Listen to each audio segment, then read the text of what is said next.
Once again, very good afternoon to everybody. I hope you had a good long weekend.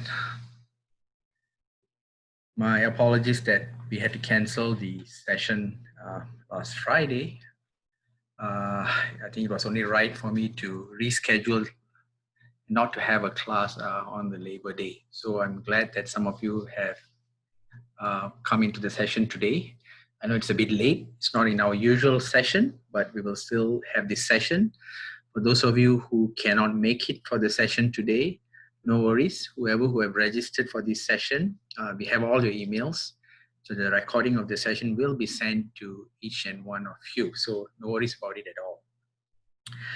So today's session is very much to focus on graduate student research supervision. So today's session I will be handling on my own.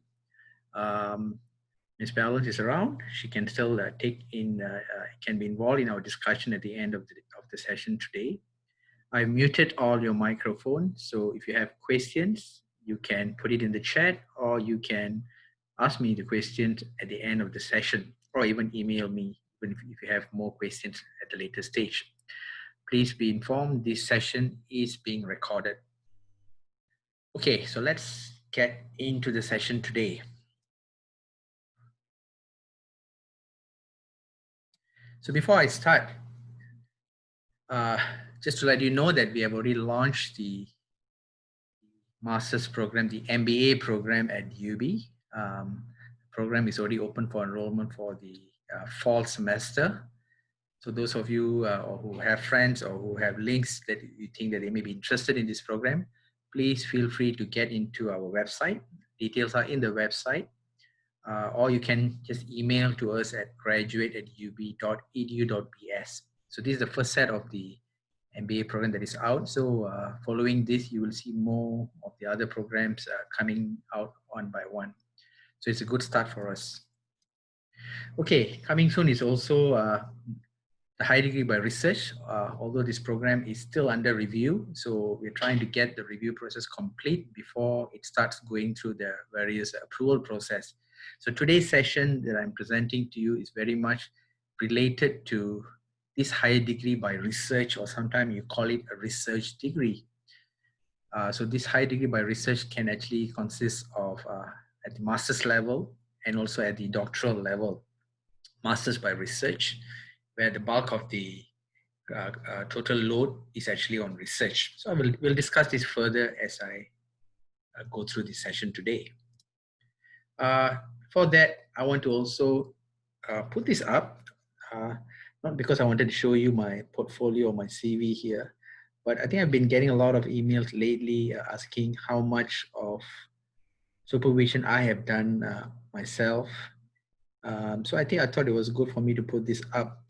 So this is basically a snapshot, a very simple snapshot of my qualification, and also some of the major scholarly achievement that I have with me. But what is more important that I wanted to highlight here is the last bullet, that the supervision. So I myself have supervised and graduated about more than 28, in fact, 28 PhD and master students. And the bulk of the master students, 75% of them are from high degree by research. So I have quite a experience in terms of supervising graduate students at both the doctoral level and also at the master's level. So currently I have, since I came, I had to let go a lot of my students, but I've got another students now here at UV. So I'm supervising one doctoral in business admin student in his research related to tourism.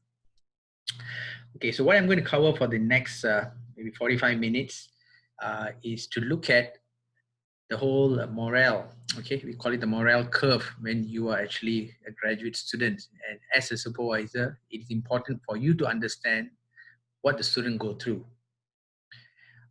We will be looking at a bit more detail on what is high degree by research, who are the supervisors or advisors, and then we'll try to analyze how do you analyze the role of a supervisor, what there are different types of supervisor, what can you expect from a supervisor, what you can't expect from a supervisor and what your supervisor will expect from you, the graduate student. So you have to know both sides. You may have some graduate students listening today, may also have faculty or researchers listening today.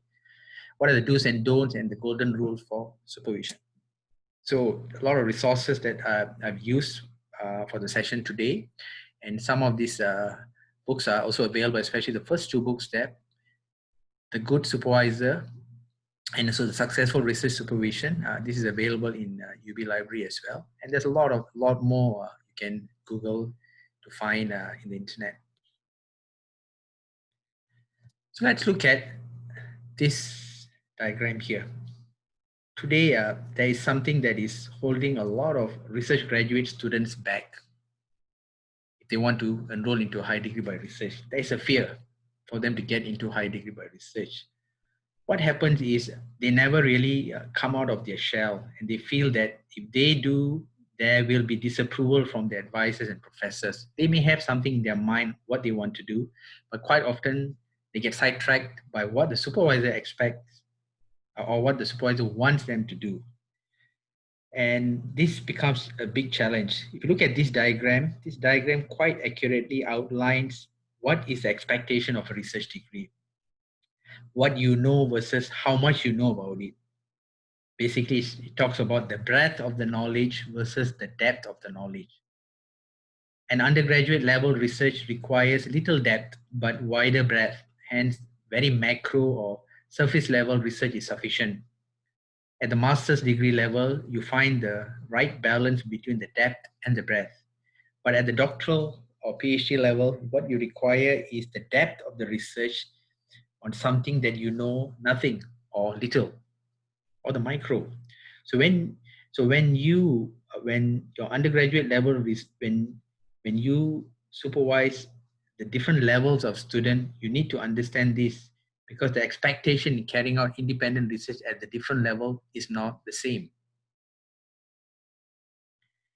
The morale curve.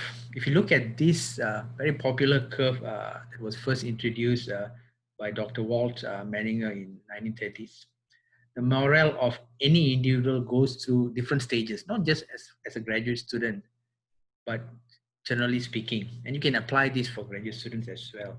Generally, the initial morale is always high, whatever that you do.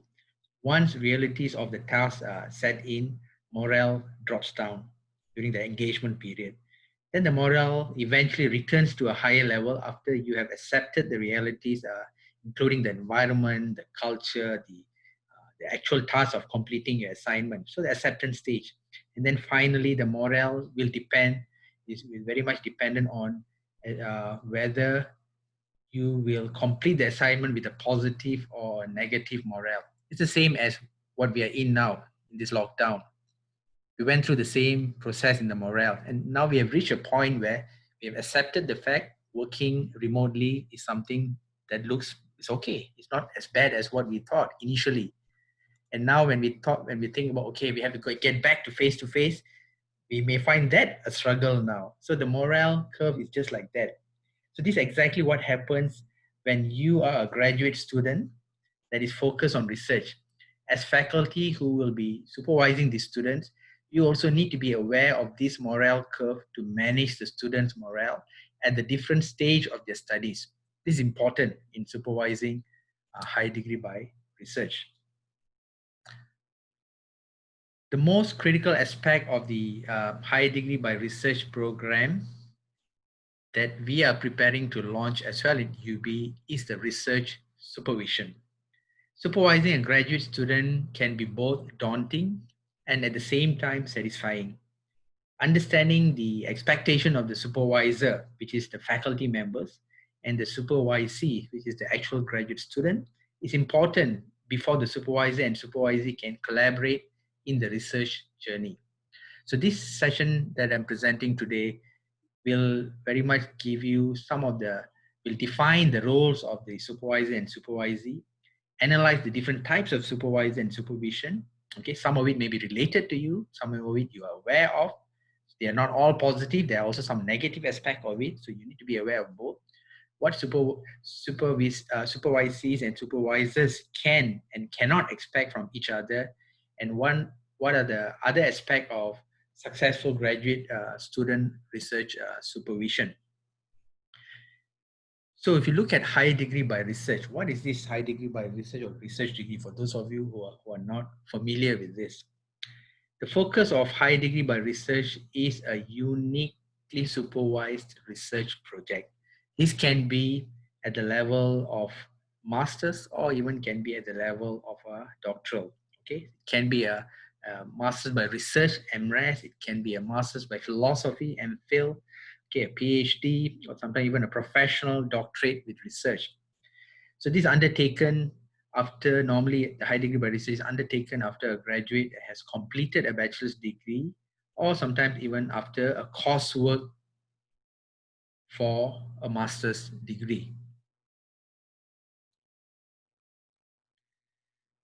So why is HDR program important? Why is it so important even for UB?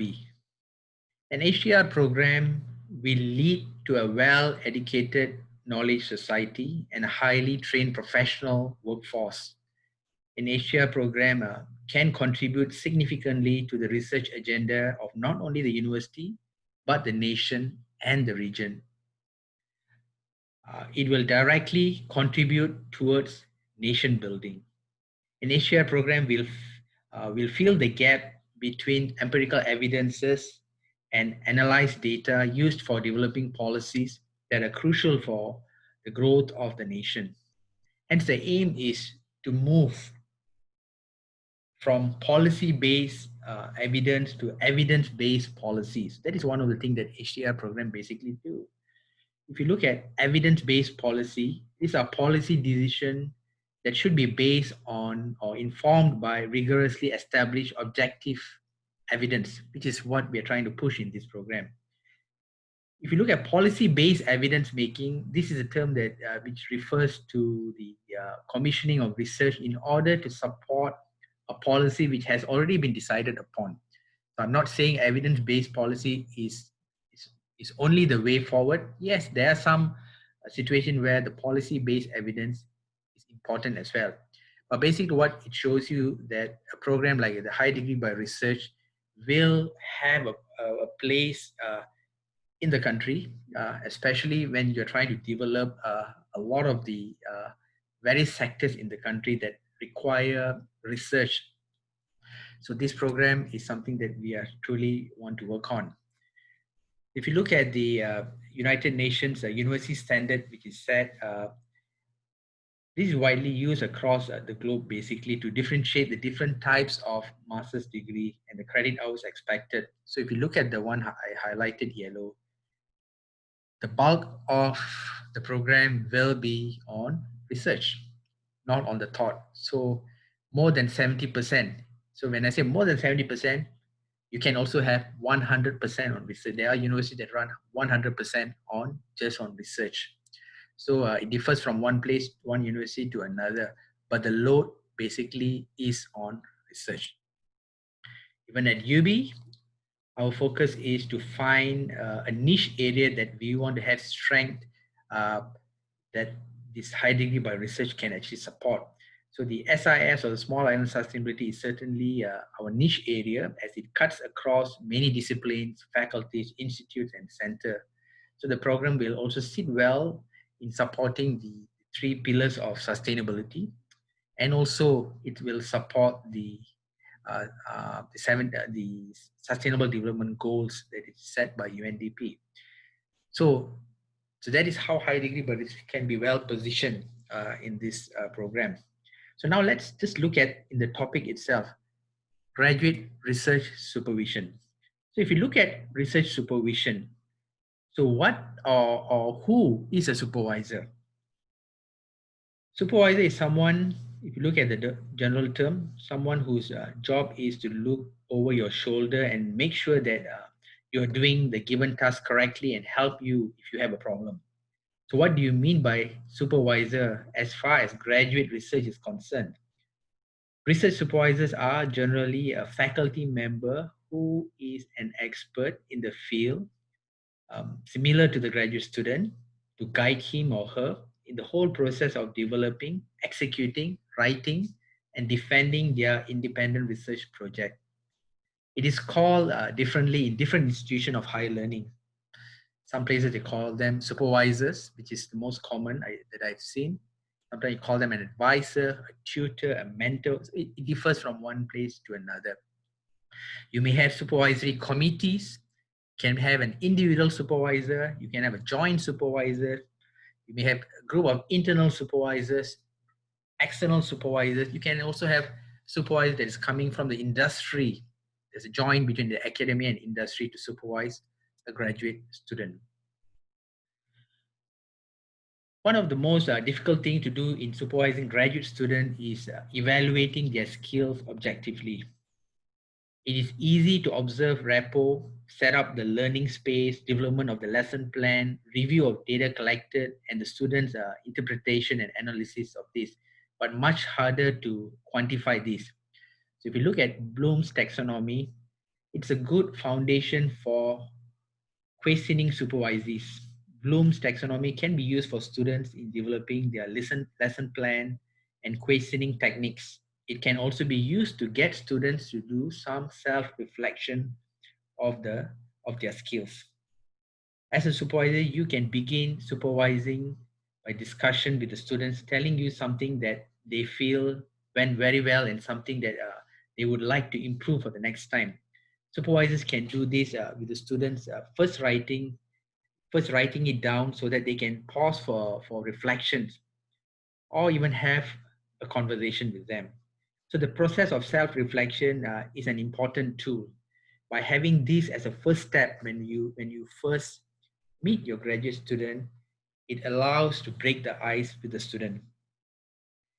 So this first step allows you to see if the students have the skills for self-reflection and critique and gives you an opportunity to evaluate their skills.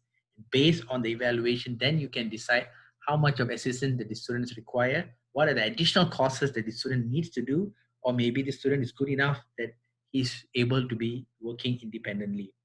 So this is a very critical stage. So this Bloom's taxonomy can actually help you in that sense. The details are within the diagram. So when you have the time, please go through it. All right. So generally people who are not in the academia have limited understanding of what academics do. We technically do not have a work time as we work all the time. And that's the case that we see. As an academic, it is difficult to shut off from your work without you realizing you will still be engaged in some form of scholarly endeavor, even when you are on vacation or summer break. So you work all the time and you don't really have a work time. So that is the pros and cons of being in the academia. So a lot of graduate students, especially at the doctoral level, majority of them wants to get into the academia. So they got to understand this is the nature of this field that you're in. Hence, the single most important person in your journey to complete a research degree is your research supervisor or advisors. He or she can make you or break you. How you see yourself as a graduate student may be different from how most professors see you. So building a good professional relationship with your supervisor is crucial for you to breeze through your morale curve. Remember the morale curve, it goes ups and down and you need a supervisor who understands you. So one of the first things that we do is the simple analysis here. Based on a study carried out in 2012 by Plato, these are the 10 most important things that graduate students expect from a supervisor. How many ticks can you get from this? This checklist is good to analyze yourself and is good for the students as well to rate their supervisor. So based on this checklist, you should score a minimum of 7 out of 10 to rate yourself as a good supervisor. So this is something that you can try.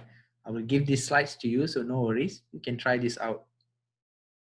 So there are a lot of important things that is put in this checklist for you. So please run through this. These are quite straightforward thing. How many of these points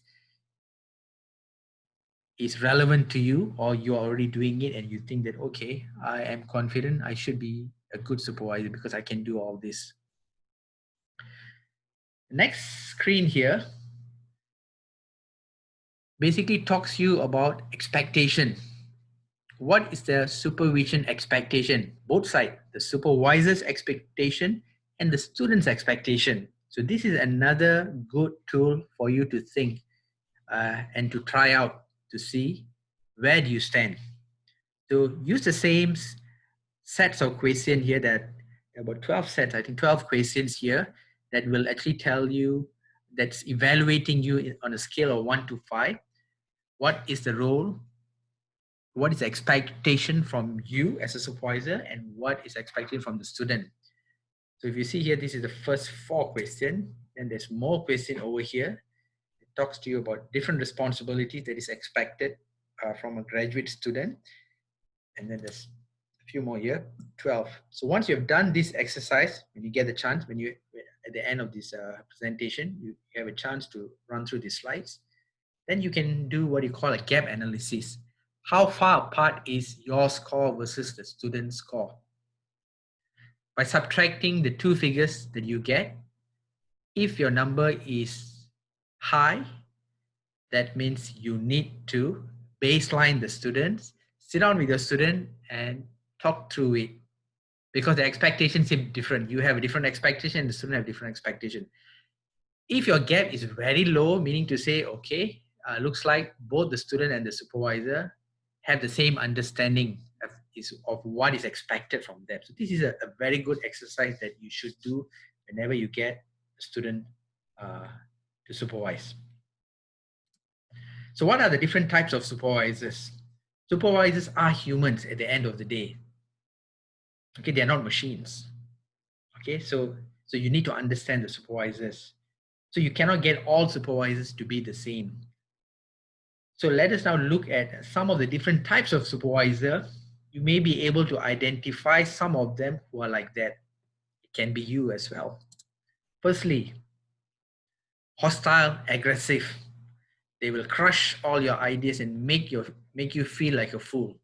They're hard and unsympathetic. The student is given to believe that they are worthless and stupid.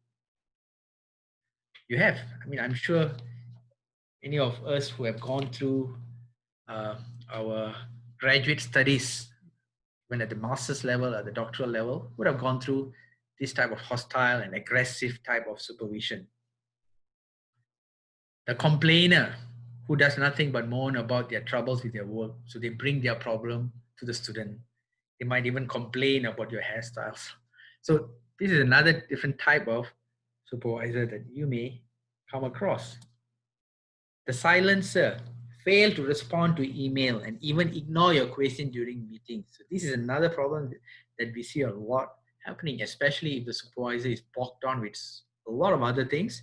He got no time for the student, or he has too many students to supervise. So for those who need some support and engagement, this can be a nightmare. If you are expecting too much from the supervisor, this can become very stressful. Super agreeable and friendly. Such a person will tell you all the things you want to hear and make empty promises. Somehow you become the babysitter or doing other domestic role in his favor. So this is another kind of supervisor that you also have to be careful.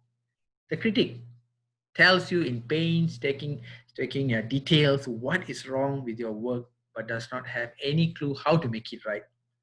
It's always critiquing your work, but criticizing your work, but not providing any solution, or not providing some reading materials or some reference or linkages to help you.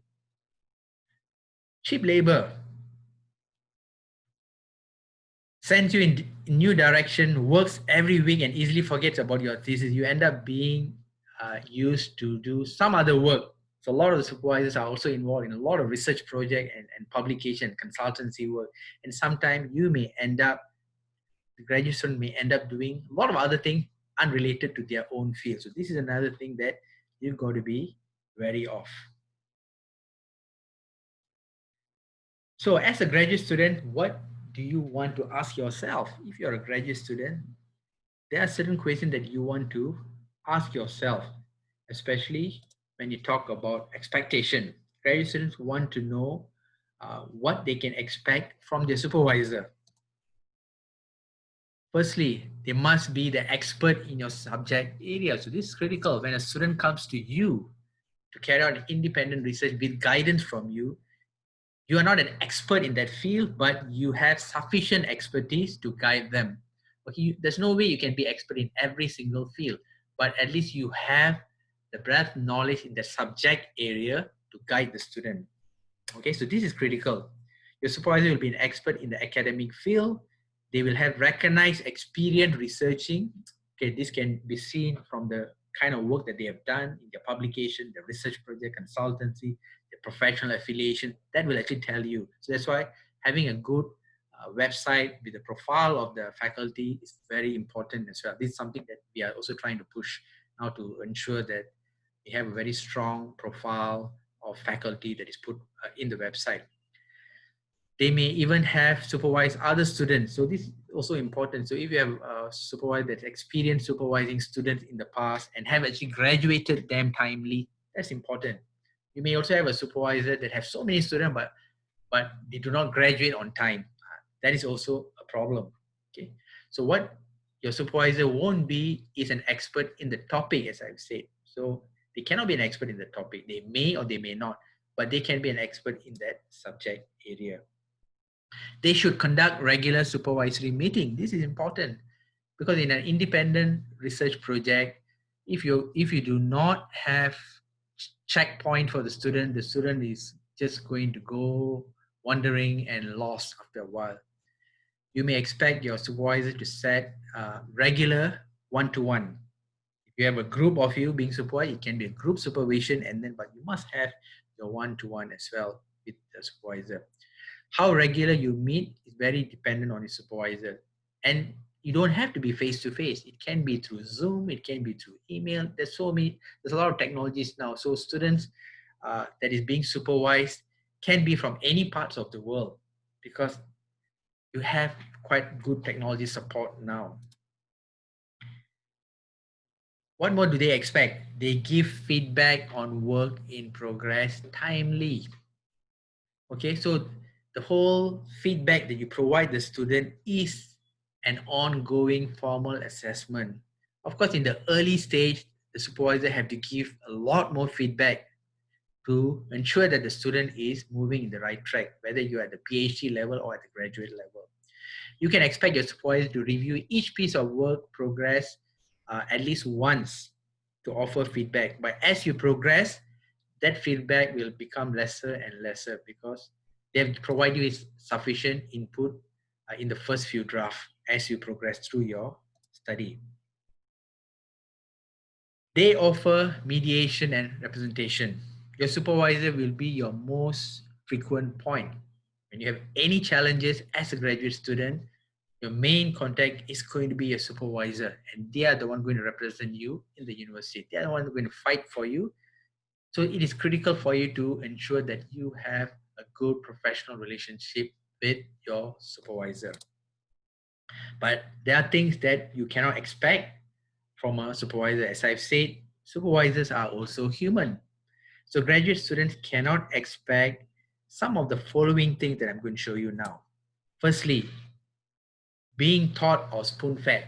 Remember, you are at the graduate level. Your supervisor is not your teacher.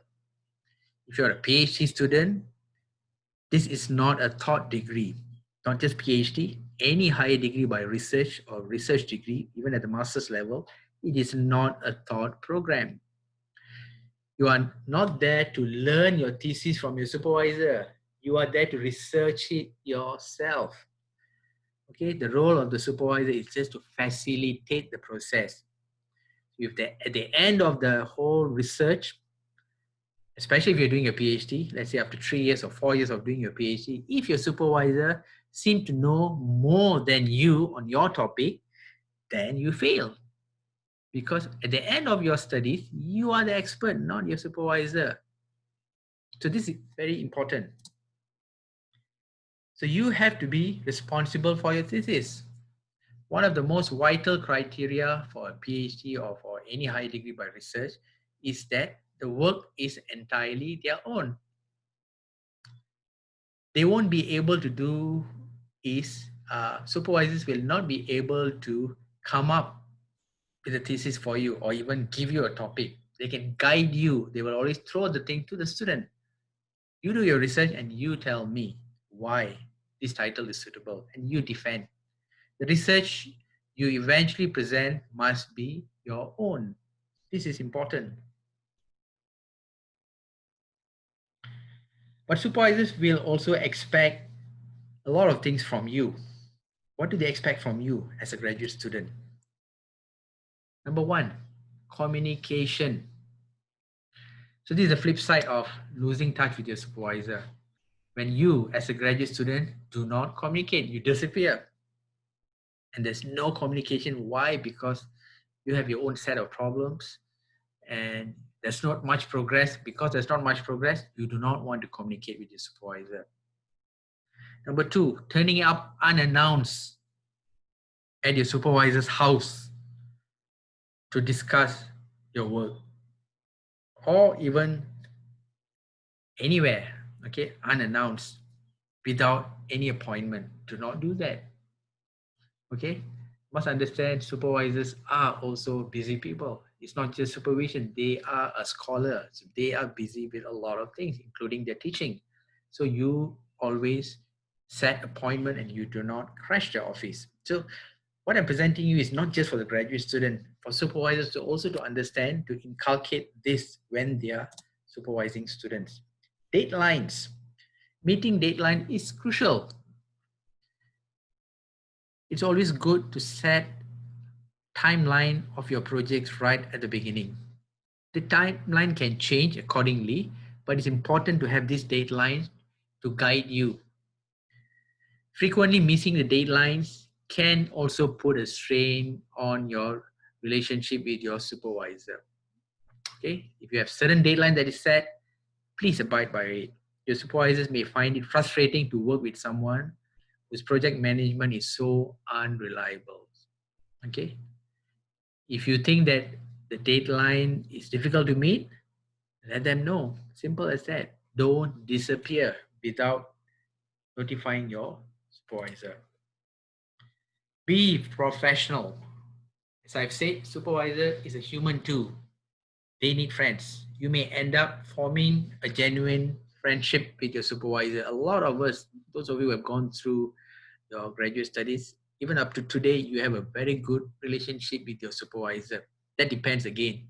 If your relationship with your supervisor was not a good one when you carried out your studies, then you may not want to stay in touch. But a lot of us do have good collaborative work that is coming out with the supervisor even after we have actually completed the study.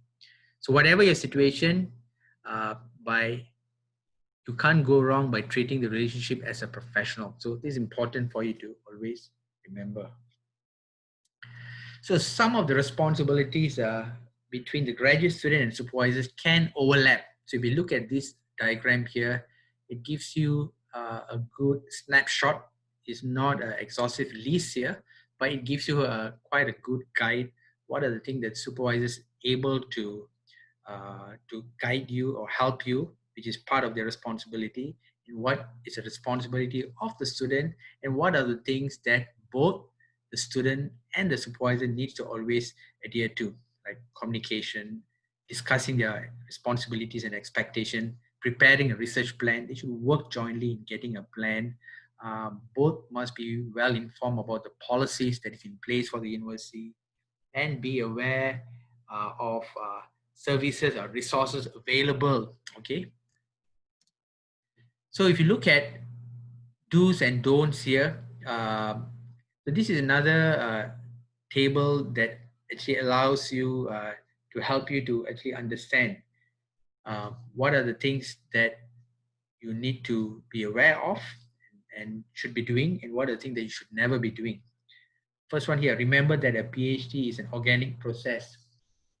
Reassure the students that change is not only good, it is necessary. If you end up thinking the same way as when you started something, when you have started your studies, then something is wrong. So it is an organic process. So this advice is helpful, especially if you are in your year 2 and you see yourself, are you moving forward, or after 1 year of your research, you see yourself moving at all. So this is important for you to look at. Number 2, read drafts. So this is another important thing. I myself quite often have an agreement with my students that I will correct minutely in the first draft, but I will not do that when you resubmit the second draft. I expect the changes has been done. If the changes is not done, then it is the responsibility of the student. Okay, so students have to be responsible as well in the English, the level of English. Okay, as a supervisor, it is not our job to correct the English, but of course, a lot of us do that, although it is not part of the supervision. You expect a student to have a certain acceptable level of English, because this can be very time consuming in the beginning. But as you do this often, you find that students will improve their writing and thinking skills. So you can. So without us realizing, we actually do that.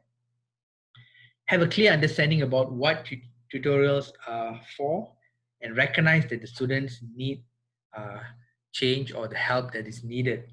Okay, so by you understanding your student, you can provide them the needs that is required for the student. Be rigorous in reading and returning work quickly. Okay, so don't sit on it for too long, because the longer you sit on it, uh, the, the more longer the student is going to take time to correct the mistake. Be generous with time and above all with ideas. Supervising is like good parenting. You have to be tough, but at the same time, clear, kind, and generous. So that's exactly what we do as a supervisor. So what are the things that you should never do? Impose yourself on students. They are independent beings.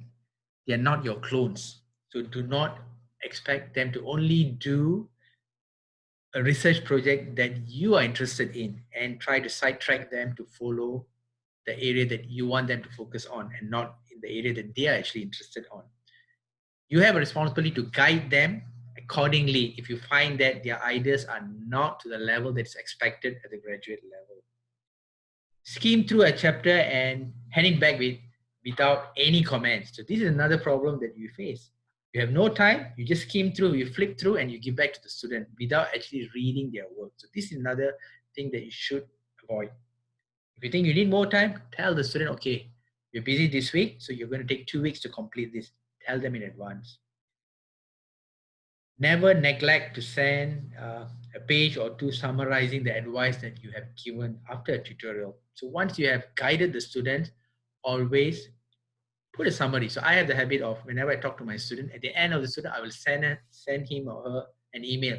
This is what we have discussed, and this is what I'm going to help you to do, and this is what I expect from you. You have to lock that in. So in fact, for the higher degree by research that I'm working on now, I'm trying to develop a log system where whenever you talk to the student, you're going to log this information. So you have a trail of your log. So this trail can be used for preparing the progress report of the student. It can also be used to safeguard both the student and the supervisor. If you have not been supervising correctly, it will show in the log. If the student is responsible and they did not follow your advice, it is going to safeguard the supervisor themselves. So it's going to help both parties. Seek to engage too closely with the student's personal life. So you need to know where to draw your line. When a friendship develops, it can last a lifetime, but it has to grow naturally. So remember, you are there and your relationship have to be a professional relationship with the students. Choose examiners whom you may not be able to trust. This is another important thing that you should never do. Um, in an independent research, one of the most critical aspect of you clearing to get your doctoral or master's is actually defending your thesis to an external examiner.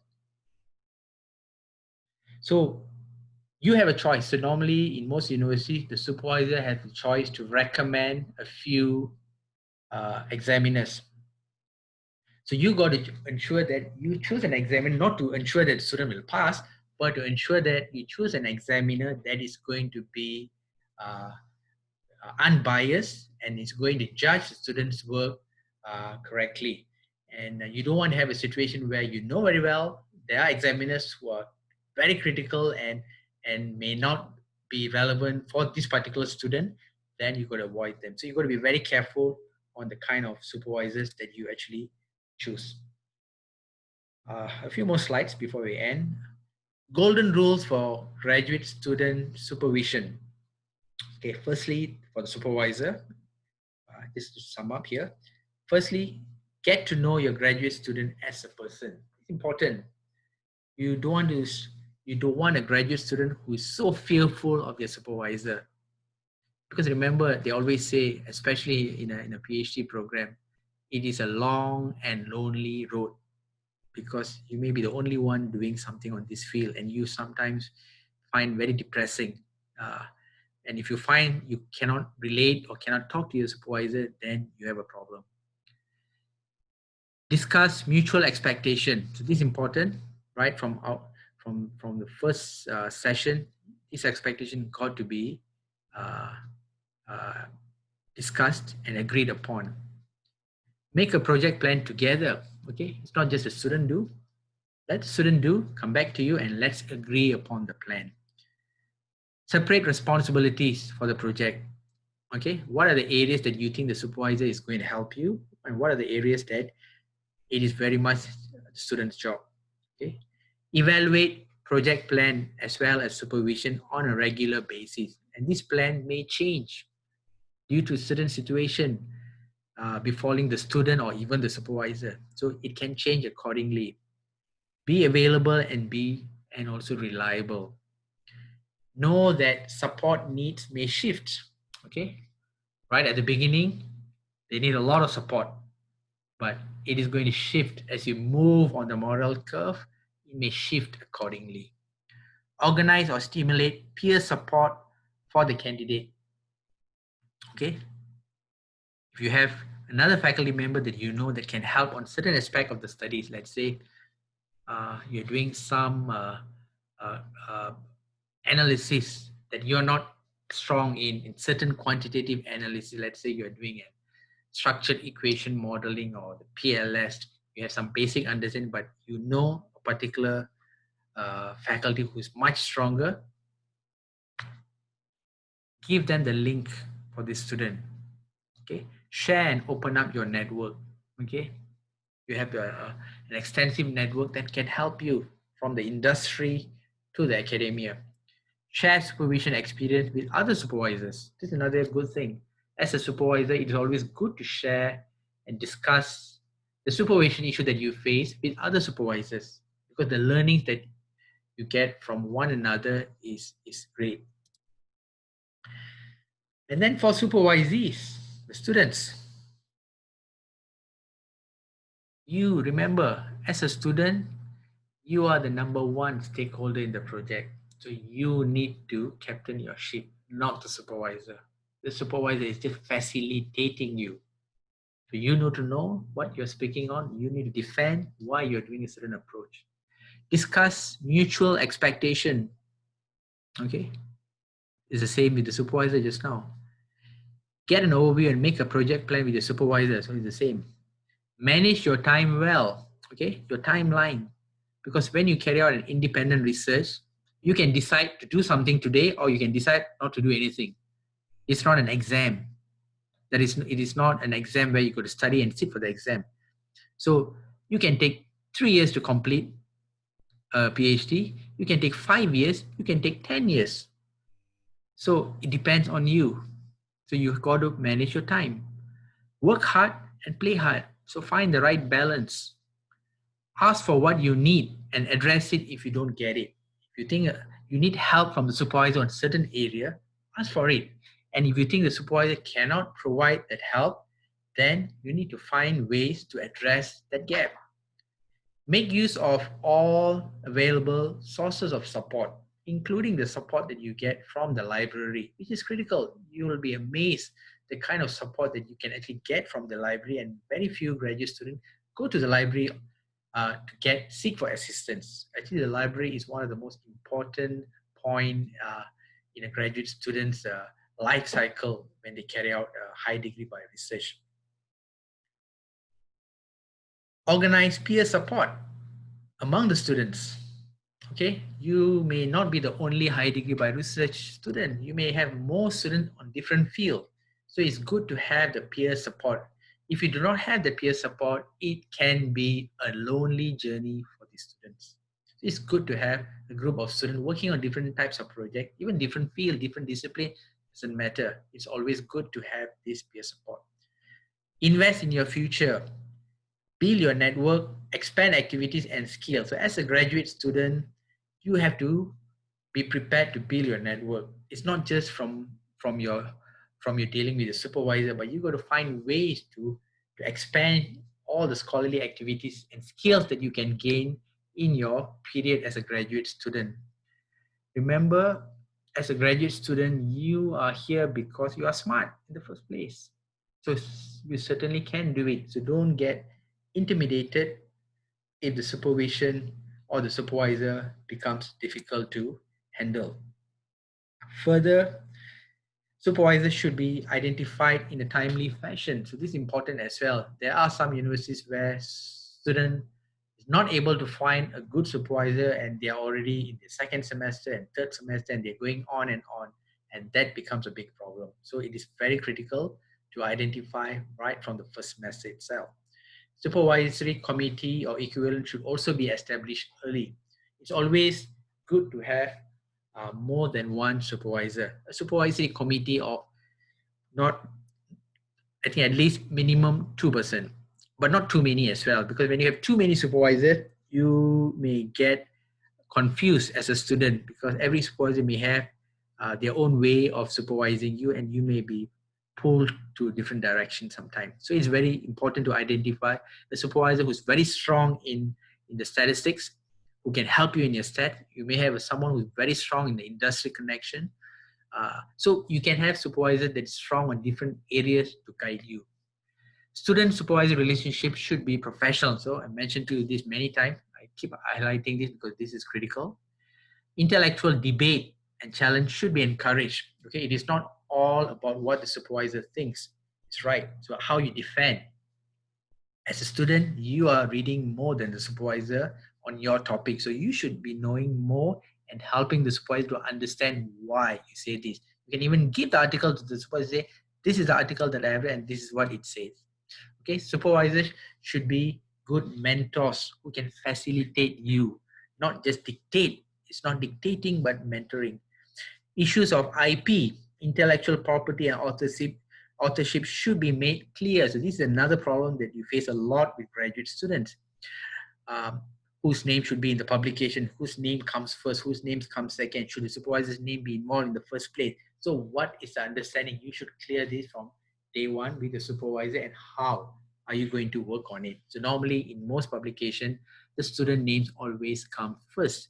If the faculty member is involved in supervising the student in that particular publication. So if the supervisor is totally not involved in the publication as well, you don't need to actually put the the faculty name in the publication. So it's all depending on what kind of understanding that you have with your supervisor. Any conflict should be resolved at the lowest level possible.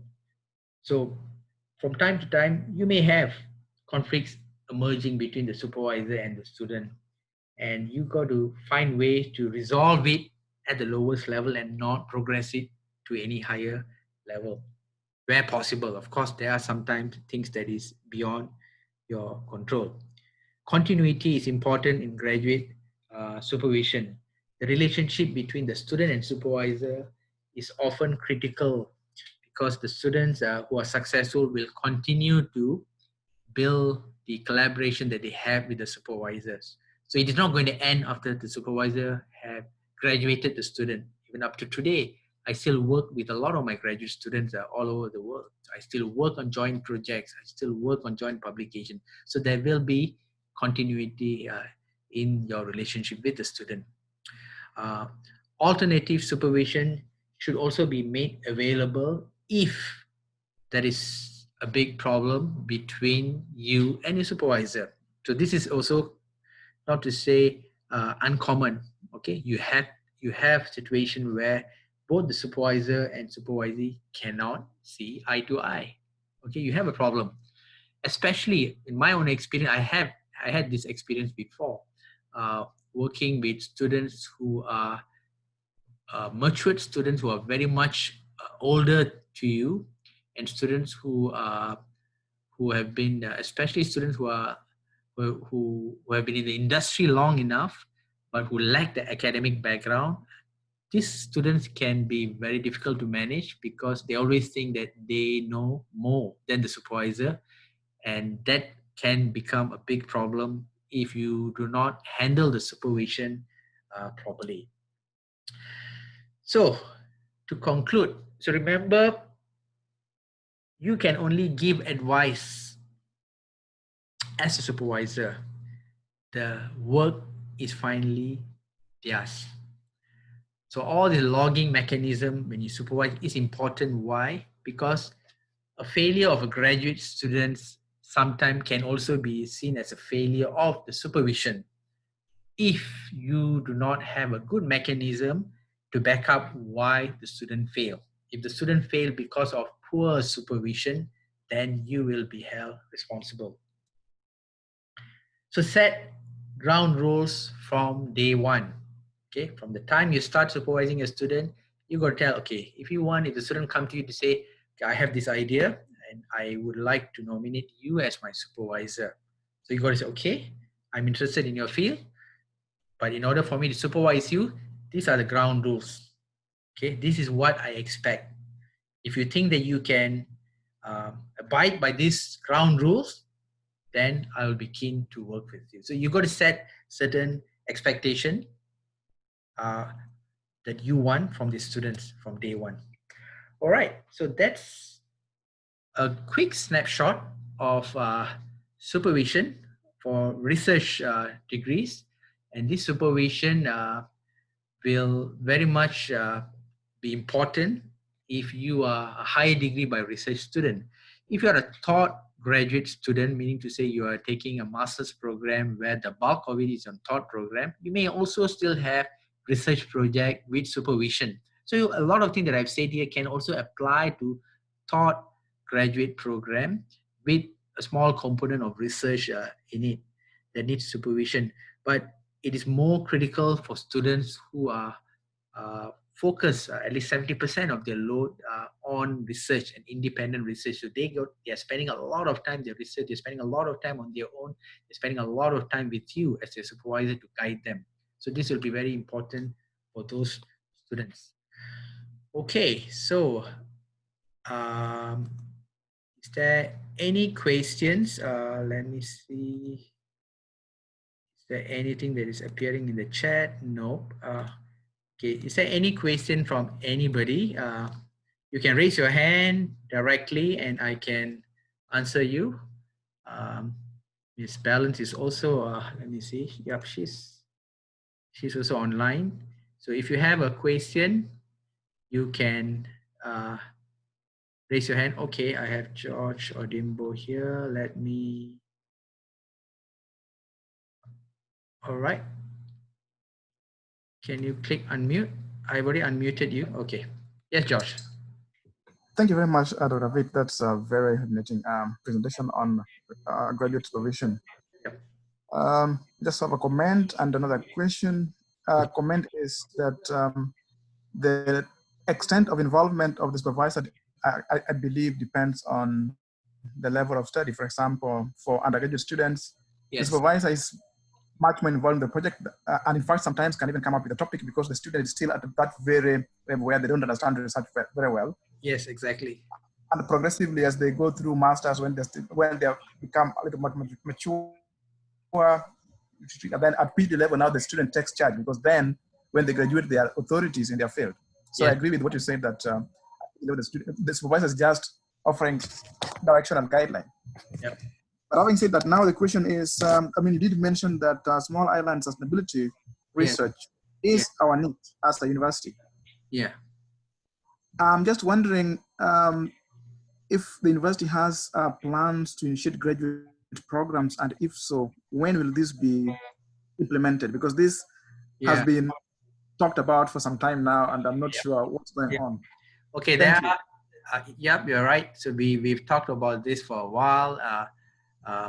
We've in fact, the first proposal for this program have been submitted, and then there's a lot of feedback that came. And what's happening in the proposal now is we are trying to change a few important things in the whole equation of the high degree by research. But our aim is to actually get this program out the soonest, because we have been getting a lot of inquiries as well on this program. The good part about this program, and I think why there's a lot of interest coming, is number one, it is not an exam-oriented program. It is very much a research-oriented. Yeah. And a lot of people out there, they know exactly what they want to do, because there is some challenges within their discipline, and they find that a program like this can actually help them solve the problem. At the same time, it's going to also allow them to actually get a graduate degree. So there's something that is critical, and SIS is something that we wanted to focus on. Of course, that doesn't mean that we're just only going to focus on SIS, but we want to make the whole field of SIS as the main key fields for the university, because it seemed to be cutting across many disciplines. At the same time, there's also an avenue for us to attract international students to work on SIS in the Bahamas, areas related to SIS, compared to many other traditional fields. Maybe the Bahamas may not be of interest, but then if you look at the field on small island sustainability, which can actually cut across economics and environment and social and the business, so it cuts across many disciplines. And I think that is an area that we want to be a leader on. That's the reason also why we've set up a lot of research centers looking around this area. So there's a lot of areas that we want to focus on. So I'll be working very close with even your SI's research center there to ensure that we can work on this program. We are trying to push through this program. We hope the program will come out the soonest. Our aim was to get this out by fall.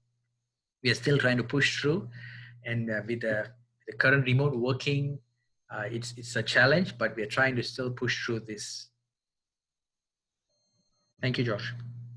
Yeah, thank you. The reason I'm asking is because we have some very talented students who definitely can do very well in graduate studies, but also, are they graduating? as you've correctly observed, yes. These students will be graduating this semester? Some of them are graduating this semester, and they've always asked when, if there's going to be any master's program. Okay, we will. Yeah, okay, thank you. Thank you so much. Okay, let me see. Is there any question here? All right, there's a question here. How many students should a supervisor manage at one time? Okay, one of the important things when you supervise is looking at the expertise of the supervisor.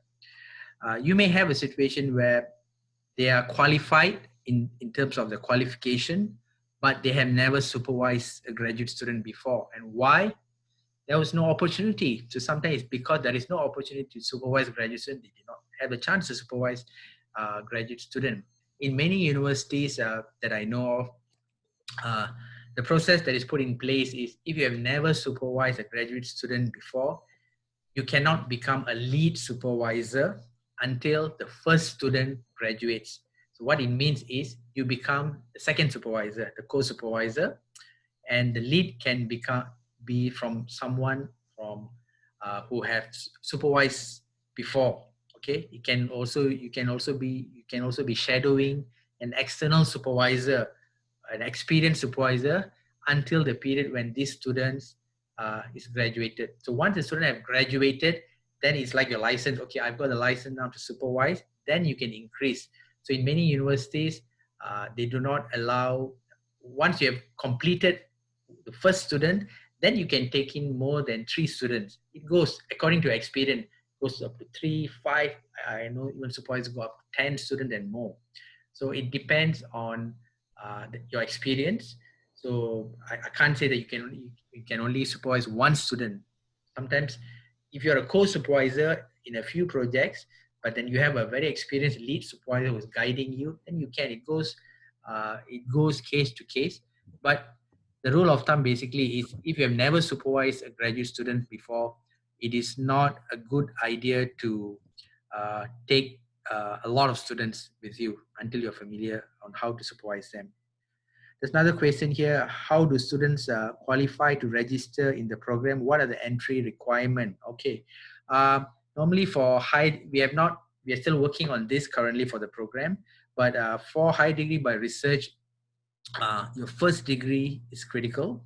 Okay. Your first degree, and normally in most high degree by research program, we expect a 3-pointer and above. But of course, every graduate program have this interview process. If you do not meet the required minimum requirement for the graduate program, the interview process will actually determine, looking at your portfolio. Maybe you have done a lot of research project. You've already published even before you enroll into a graduate program. So that shows where you are in terms of your understanding of research. So you can still get through it accordingly.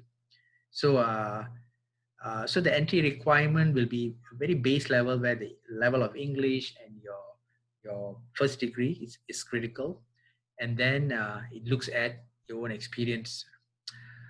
Next question: if the supervisor is qualified and an expert in a particular area but lack the professionalism, unreliable, negligent, not meeting with the student, what other option would that students have? Well, so I think if that is the case, that is an important. I think that is something that is really, really important. Yes, at the end of the day, if you have an expert in a particular area, but if, even though he's an expert, but if that expert is not reliable, I don't think that expert is going to help you in any way. So, so the options. So normally for high degree by research, when we get an application from high degree by research, how we will determine if the student can be enrolled into the program is if we have qualified supervisor.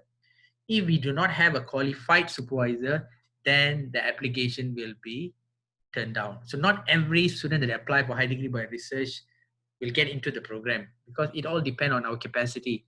If we do not have the capacity to supervise, we do not have an expertise in that particular field, and if we do not have collaborators that you think can work with us on this particular field, then we will not take the particular student to get into the program. So yes, the professionalism is as critical as looking at the expertise as well. Another question here: although the life experiences of students become obvious, few supervisors are skilled in dealing with emotional or effective issues. Yeah, you're right. How can a supervisor safeguard him or herself from becoming a counselor and maintain the role of mentor? Yeah, that's always a problem, because as I've said, there's always a thin line between yourself in dealing with the challenges that you have with the student. Because remember, at the graduate level, you're dealing with all matured students who have family commitment, you have family problem, you have work commitment outside, and that challenges will sometimes come into your discussion why they cannot fulfill certain things.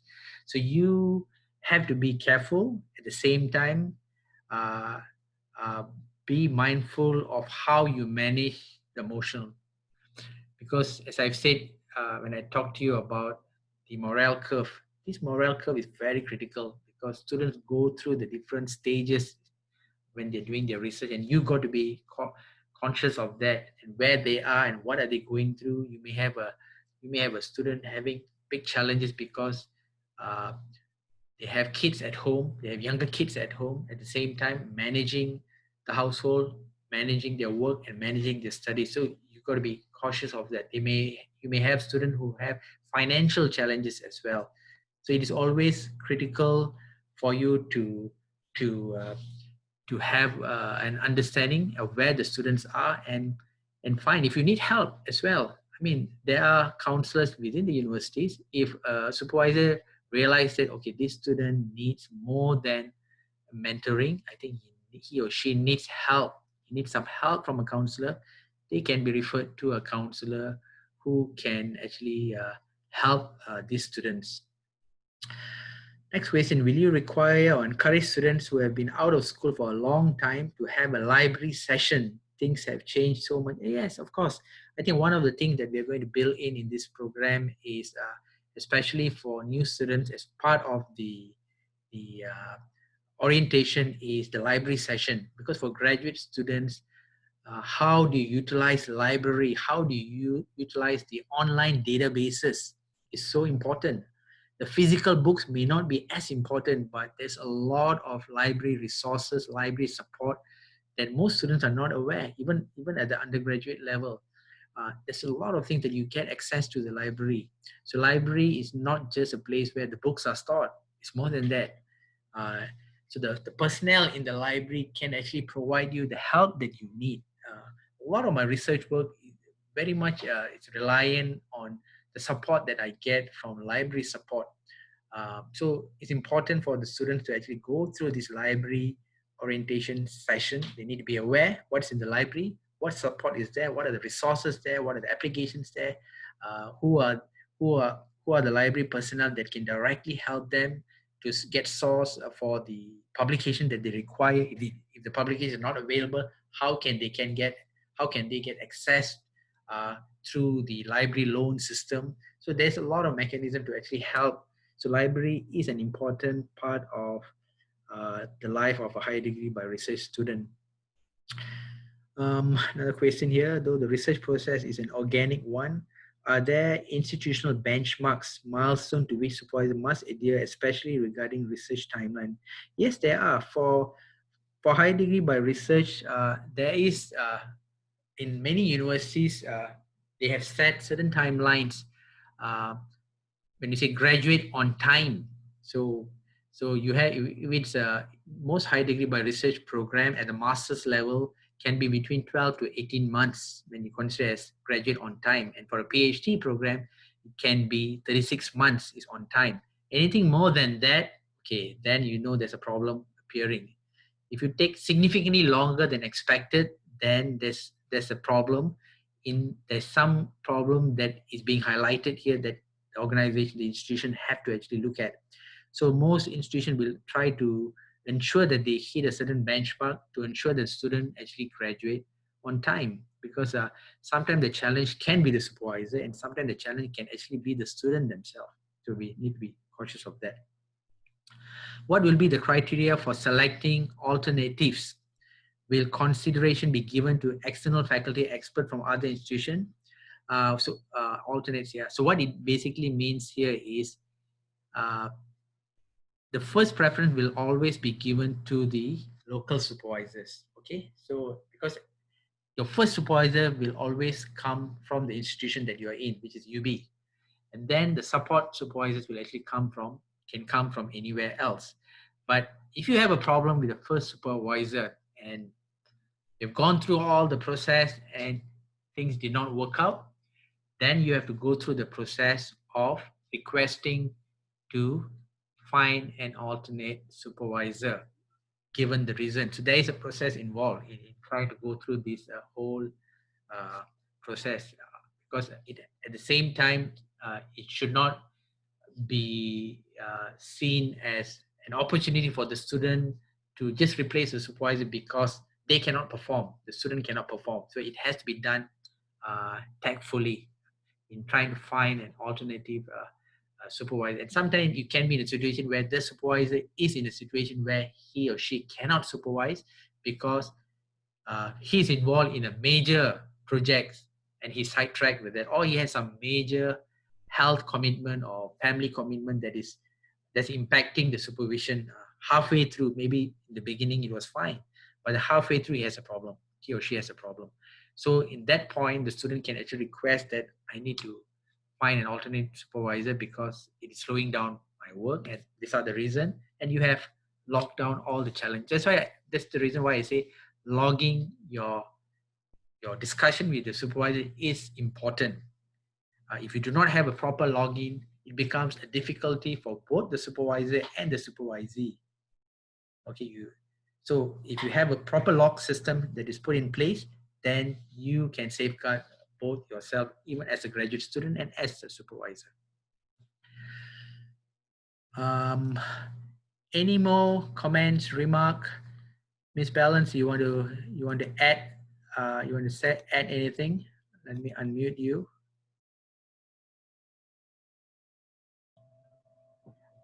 No, nothing at the moment. I think more of the library support. Thank you for the offer.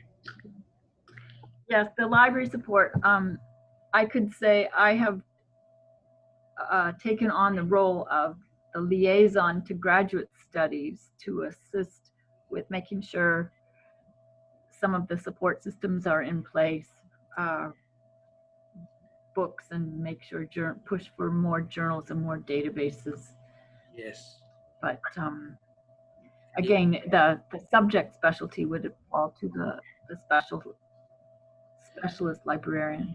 Yeah. So I think that there is. Okay. We will certainly ensure that library session is part and parcel of the whole orientation of for graduate students, because the bulk of their work for high degree by research is going to come from research, and next to the supervisor, I think the library is an important point for the students to actually get the resources that they need to jumpstart their research. If they reach a wall and they do not know how to progress further, you'll be amazed the wonders the librarian can actually do to get you the resources that you want. So as a student, I think library is very critical, very critical. Those of you who have gone through graduate program, you would realize that how important is the library. Of course, now with the internet, a lot of students think that, oh, I have the internet, I can find my own resources, and